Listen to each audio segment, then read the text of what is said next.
क्योंकि हमारे लिए खबर महत्वपूर्ण है। डीबीके न्यूज, बेमिसाल 4 साल।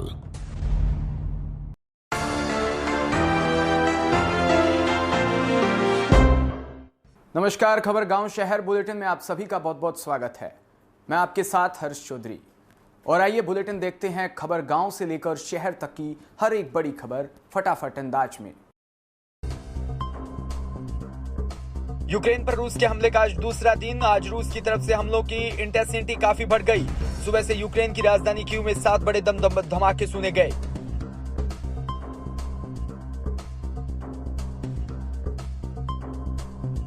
शुक्रवार सुबह से यूक्रेनी राष्ट्रपति जेलेंस्की ने बयान भी जारी किया। उन्होंने कहा कि दुनिया में हमें जंग से लड़ने के लिए अकेला छोड़ दिया। उन्होंने बताया कि कीव में है और वहां रूसी सेना दाखिल हो गई। उन्होंने यह भी कहा कि उन रूसियों का पहला टारगेट वही है और दूसरा टारगेट उनकी फैमिली है।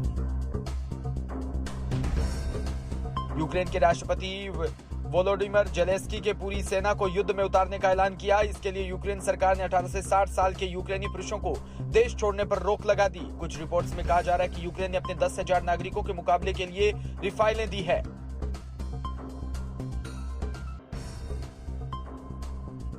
रूस और यूक्रेन के बीच पल पल बदल रही परिस्थितियों के बाद अब लोगों को अपनी चिंता सताने लगी। यूक्रेन में फंसे भारतीय स्टूडेंट्स की चिंता बढ़ गई।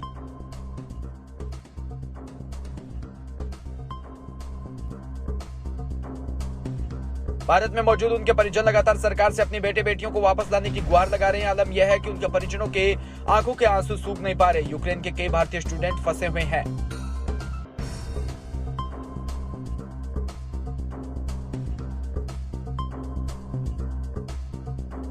बाड़मेर शहर के दांजी की होदी के रहने वाले कल्याण ओझा के माता पिता और दादी काफी चिंतित है। कल्याण यूक्रेन के कीव शहर में एमबीबीएस की पढ़ाई कर रहा था।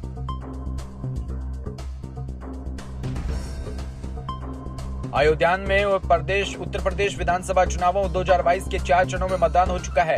अभी 3 और चरण के लिए वोटिंग होनी बाकी है। चुनाव प्रचार के दौरान सभी राजनीतिक दल के नेता जीत का दावा कर रहे हैं।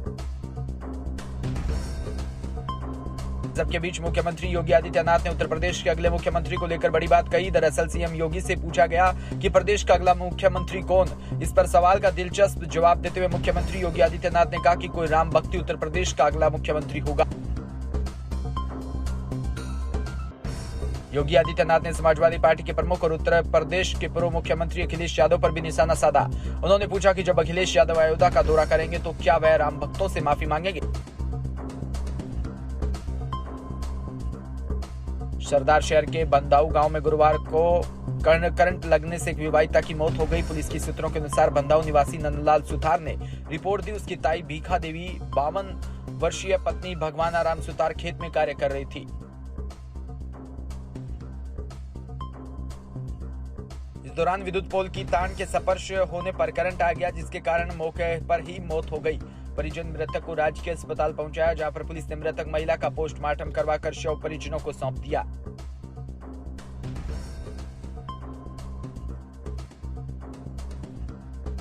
चित्तौड़गढ़ के राशमी में आत्मा योजना अंतर्गत अनुसूचित जाति की महिलाओं को 2 दिवसीय प्रशिक्षण गुरुवार को जाडेश्वर महादेव मंदिर प्रांगण में संपन्न हुआ।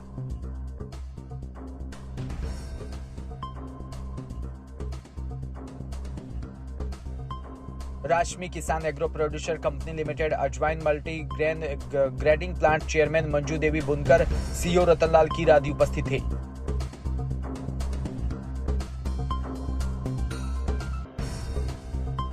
नेशनल हाईवे 62 पर बीती रात सूरतगढ़ के पास एक स्विफ्ट कार एक सांड से टकरा गई, जिसमें सांड की मौके पर मौत हो गई, जबकि कार में बैठे 5 जनों में से 2 गंभीर को चोट आई है।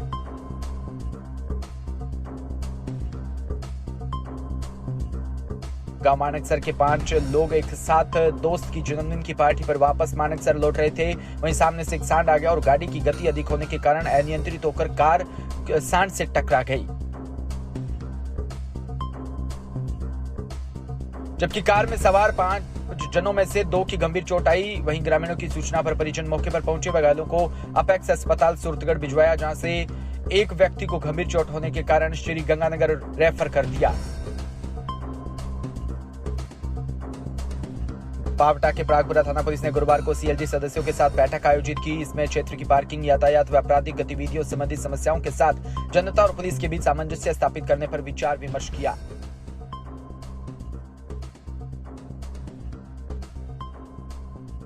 गुरुवार शाम थाना परिसर में आयोजित सिविल लाइजनिंग ग्रुप सदस्यों की बैठक का शुभारंभ अतिरिक्त पुलिस अधीक्षक विद्या प्रकाश के मुख्य अतिथि व वरिष्ठ अधिकारी व कोर्ट पुतली संध्या यादव की अध्यक्षता में आयोजित हुई।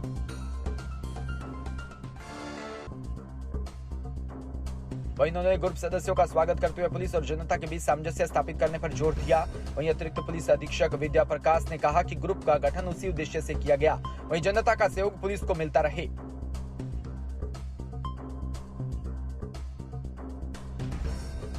जम्मू में राज्य कर्मचारियों के हित में बजट सत्र में मुख्यमंत्री अशोक गहलोत द्वारा 1 जनवरी 2004 के बाद राज्य कर्मचारियों के लिए पुरानी पेंशन स्कीम लागू करने की घोषणा करने पर आभार व्यक्त किया गया।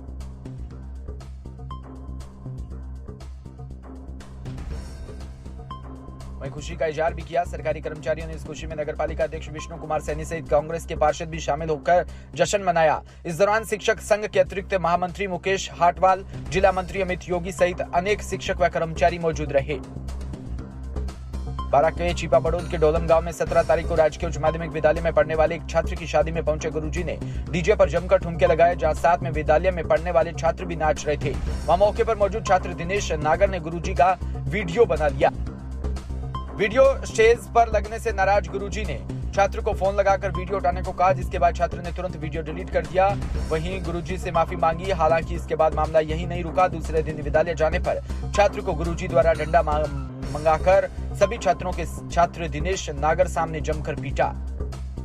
पीड़ित छात्र ने घर जाकर यह बात परिजनों को बताई तो परिजन विद्यालय पहुंचे और पुलिस में मामला दर्ज करवाने की बात कही। जहां अध्यापक जितेंद्र मीणा परिजनों से माफी मांगता नजर आया, लेकिन छात्र को लगी चोटों के चलते परिजन नहीं माने और मामला पुलिस थाने तक पहुंच गया।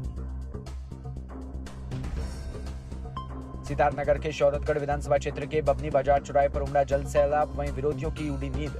आजाद समाज पार्टी के प्रत्याशी चौधरी अमर सिंह के पक्ष में चुनावी जनसभा का आयोजन किया। चुनावी जनसभा में संगठन के पदाधिकारियों ने पिछड़े दलितों व शोषित का मुद्दा उठाते हुए भाजपा, अपना दल, सपा व भाजपा, बसपा, कांग्रेस पर निशाना साधा।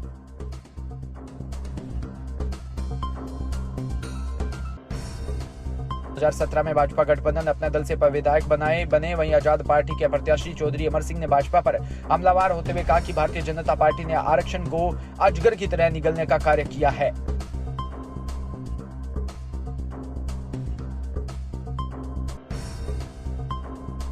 कुशीनगर में रक्षा मंत्री राजनाथ सिंह ने रामकोला नगर में जूनियर हाई स्कूल के खेत मैदान में जनसभा को संबोधित करते हुए कहा कि कानून व्यवस्था का चुस्त दुरुस्त होना विकास की पहली शर्त होगी। कानून व्यवस्था के लाभ ठीक नहीं है। रक्षा मंत्री ने कहा कि भाजपा हिंदुस्तान की एक ऐसी पार्टी है जो आपके भरोसे को टूटने नहीं देगी। भाजपा जो कहती है उसके वो करके दिखाती है।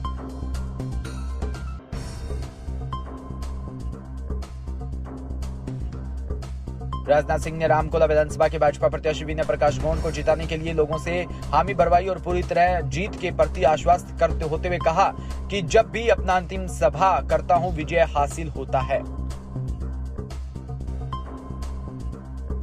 फिलहाल इस बुलेटिन में इतना ही और तमाम खबरों के लिए आप जुड़े रहिए हमारे साथ। नमस्कार।